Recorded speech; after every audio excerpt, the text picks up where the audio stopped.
I am from small town way upstate New York. Myths and legends basically create themselves. One night, friends and I decide that we're going to venture out to this abandoned farmstead where supposedly a triple murder occurred. Typical high school teens with nothing to do sort of shit.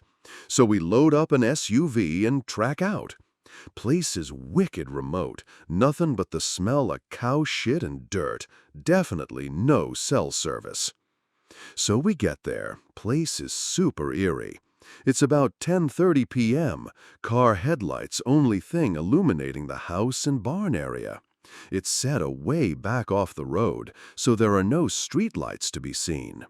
The house itself was nothing special. In fact, it appeared that someone had been dumping their garbage inside for years. Classic scumbag move. The barn was a whole different story. Flashlights in hand, we entered the front door. The inside was filled with junk, but it was bizarrely organized, as if corridors were established. We started to explore. Myself and a friend went up some stairs at the entrance to the hayloft. This is where things took a fucking weird turn. At the top of the stairs began row after row of cornhusks sharpened into spears, like to a ridiculous fine point. The husks were everywhere, as far in as we could see. We started to enter the maze, but then we heard a shriek from the ground level. A female friend and her sister had ventured farther into the barn. We went down and found them in a junk corridor surrounded with small handmade idols, I mean hundreds of them, each one with a twisted body and deformed face.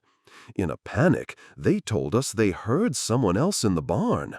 We told them to relax, we would have heard another vehicle pull up.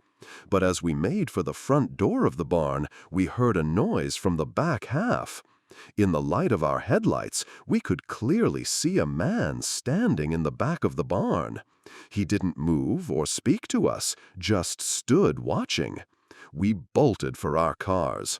If he followed us, I wouldn't have known. There was no way in hell I was turning to find out.